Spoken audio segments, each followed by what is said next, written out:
Nous ouvrons à présent le forum de discussion avec Charles Alban Daoui. Charles Alban Daoui, bonjour. Bonjour Latifat Corridor.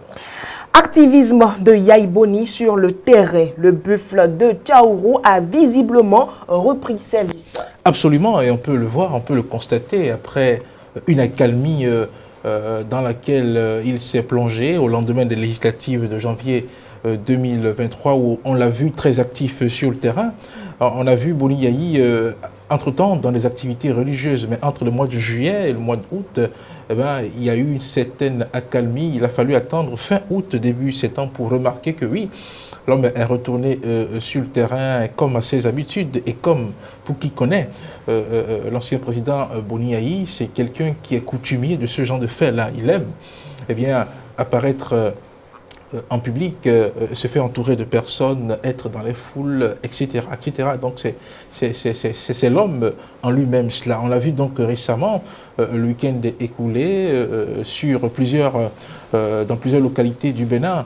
Il a fait l'axe Tchaourou-Banté, ensuite il s'est rendu dans la Liborie. On l'a vu à Tchaourou aux côtés de personnes sinistrées par des pluies diluviennes. On l'a vu à Banté aux côtés de familles de triplés. On l'a vu également aux obsèques d'un oncle maternel de son ancien ministre des Finances, Komi Kouché. Et par la suite, il est allé dans la Liborie, on l'a vu à Segmana, on l'a vu à Kandi, on l'a vu à Banikwara.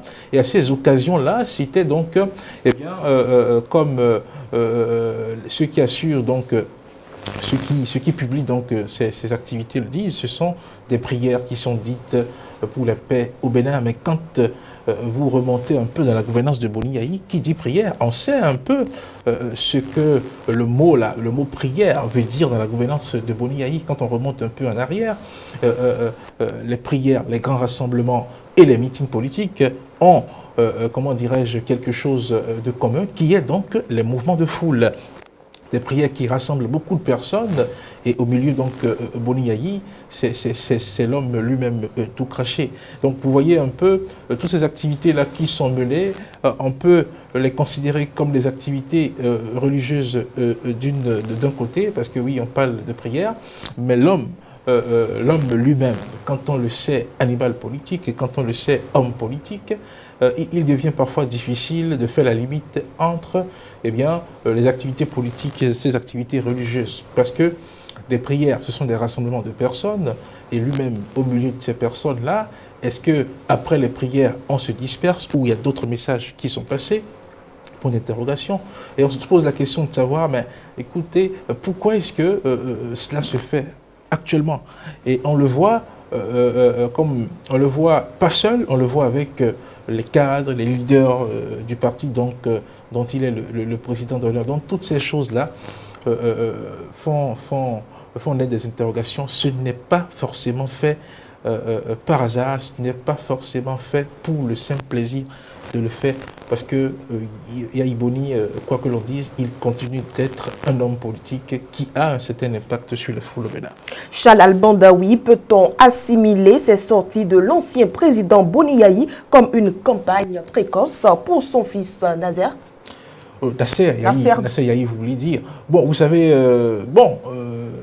des indiscrétions, certaines indiscrétions ont amené à sortir ce nom-là. Je disais tout à l'heure que cela n'est pas fait comme ça en l'air, cela n'est pas fait comme ça au hasard.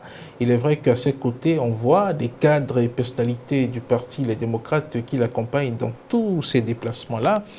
Et donc, si cela n'est pas fait comme ça au hasard, l'on se pose la question de savoir, mais pour qui est-ce qu'il le fait? Lui-même, en tant que personnalité, en tant que président d'honneur du parti, il n'a plus la possibilité de candidater à quoi que ce soit.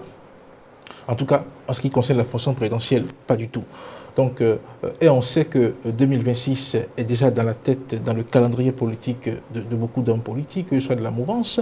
Et donc, dans le camp de l'opposition, forcément, il y a quelque chose qui se prépare sans doute.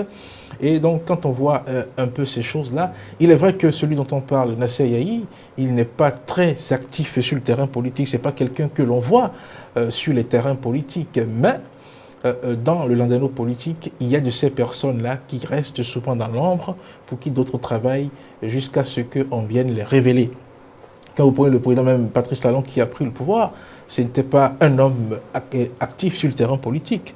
mais il était, comme le dit quelqu'un, un politique non partisan, et il a fallu une certaine occasion pour qu'il s'affiche publiquement. Quand on prend Olivier Bokod, dont on suscite actuellement la candidature de part et d'autre, il n'est pas un homme que l'on voit dans les meetings partout. Donc du coup, que l'on cite le nom de Nasser Yahi, ça ne devrait pas forcément étonner ou bien ça ne devrait pas être considéré comme une incongruité. Il est bien possible que en coulisses, quelque chose soit en train de se préparer et pour lui. Et donc, on ne peut pas dire que oui, le fils en question, il n'est pas un acteur politique, on ne peut pas le dire tout de go, pas parce qu'on ne le voit pas sur le terrain politique, il peut bien être un acteur politique qui est là dans l'ombre, en sourdine, et pour qui le papa est en train de poser des pas pour peut-être l'horizon 2026. Ce sont des interrogations, on se pose des questions du genre, il n'est pas déplacé de les poser parce qu'en politique, beaucoup de choses se passent et ça aussi peut être quelque chose qui est projeté et qui pourrait se faire ainsi. Merci à vous, Chalal Bondaoui. C'est moi qui vous remercie. Mesdames et messieurs, c'est la fin du forum de discussion du 5 septembre 2023.